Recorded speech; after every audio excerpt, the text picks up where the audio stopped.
Hello there, good evening. Breaking news tonight. Senior American government officials say they foiled a major terror plot planned and organised by the Iranian government to blow up the Israeli and Saudi embassies in Washington and murder the Saudi ambassador.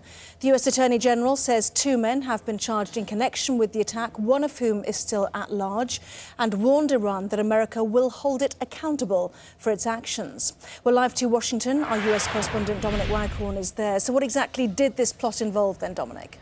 Well, these are sensational allegations that Iran's senior members of the Iranian Quds Force, their special operations unit, tried to hire a Mexican drug cartel to carry out this attempt to assassinate the Saudi Arabian ambassador here in Washington, D.C.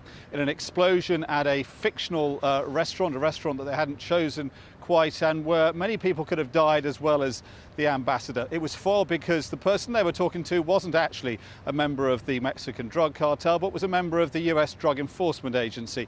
This is how US Attorney General Eric Holder explained the allegations to reporters a little while ago here in Washington.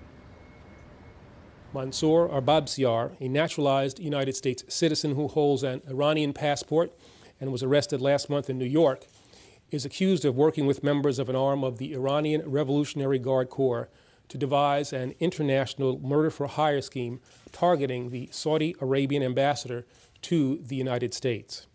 According to the complaint filed today in the Southern District of New York, Arbabsiar is alleged to have orchestrated a $1.5 million assassination plot with Gholam Shakuri, an Iranian-based member of the Quds Force, and other Iranian co-conspirators.